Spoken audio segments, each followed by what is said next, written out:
Mr. President, I am challenging you to go to Alonan with the other ships and repair it. Kami takot. Ayaw namin ng gera.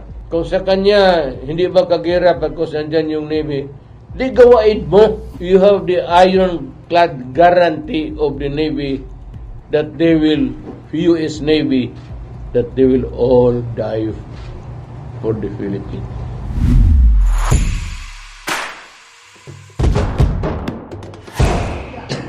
You cannot bring in materials to repair and improve. Wala yan.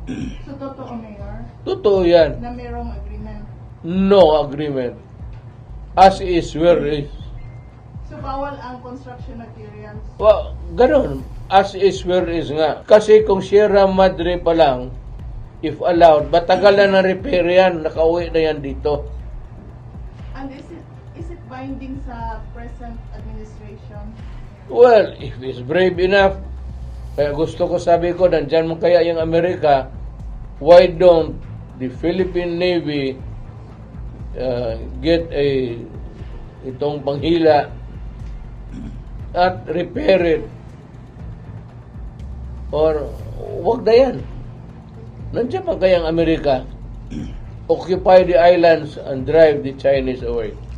Mayor, in the context of Secretary of State that was, given the as is where is, so the ship there will be allowed to rot in time because no repair is allowed, and which the President, which Marcos says, that is very alarming because if you cannot repair it, if it will rot there, it will be destroyed, then we have nothing there.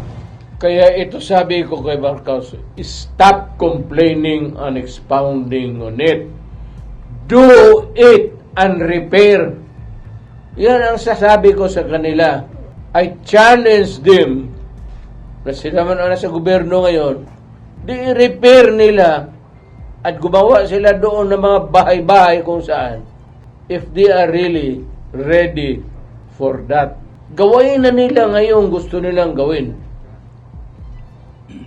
I-patrol na nila yung Philippine Navy, the gray ships, and let us see what happens. Tapos na kami. Kung sabihin ni Marcos, all of you past presidents were failures. You didn't do anything about Sierra Madre.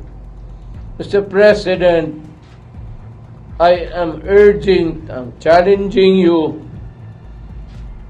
to go to Alonan with the other ships and repair it.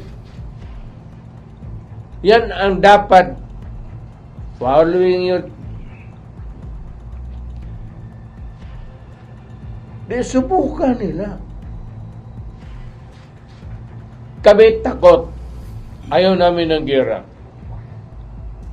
Kung sa kanya, hindi ba kagera pagkos andyan yung Navy, di gawain mo. You have the ironclad guarantee of the Navy that they will, US Navy, that they will all die for the Philippines.